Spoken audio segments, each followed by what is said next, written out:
And so they started, and of course, they got a lot of their, education worldview from Russia and other communist countries, and they wanted to apply that shaping of the students' minds in our school system. So our school system, public school system, started off roughly Protestant, and then got co-opted pretty quickly by the socialists and Marxists. Higher education the same way, though, right? Harvard, John Harvard, he was dedicated to Christ. Yeah, that started off as a seminary. Harvard did, and you can still go back and read the founding documents of Harvard, and actually you read the founding documents of most fraternities, and they're thoroughly Christian, John 3:16 and all that stuff. And so I think this has been one of the problems with our education system is that it's been so public in the sense that we think that our kids should be educated by the government, that it removes the parents out of the decision-making process. God gave parents, Ephesians 6:4, God gave parents the direct responsibility to educate the kids. And when you start outsourcing that education to public schools, you're going to get two different sets of cultures from parents to children. Same things happen in our church. And this gets me in trouble.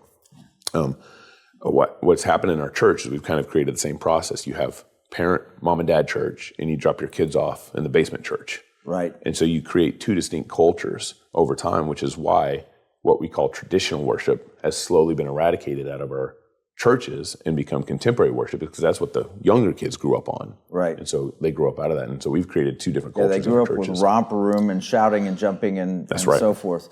Yeah, it reminds me, though, what you said reminds me of Rousseau, who wanted to have as many kids as he possibly could, not because he wanted the kids, but because he wanted the ability to procreate, right. to produce the kids. Mm-hmm. But he didn't want any of the responsibility, so he said children are best raised by the state. That's right.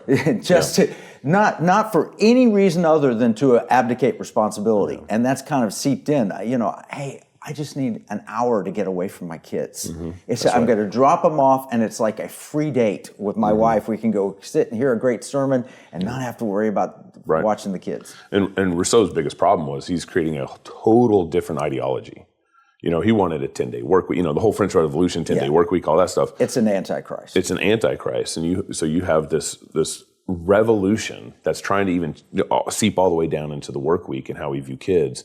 And a lot of that, I don't think we quite understand that a lot of that's affected us here in America. That kind of Rousseau ideology, it's been driven a lot by evolution.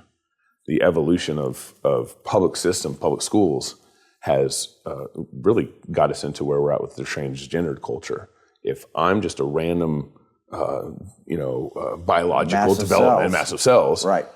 If I can evolve over millions of years, why can't I not evolve in 2 minutes or 1 week into a woman? Yeah, right? Exactly. So you get this ideological worldview that is, it's tied into Rousseau, obviously Marxism, and it's a counter creation narrative to the God of the Bible.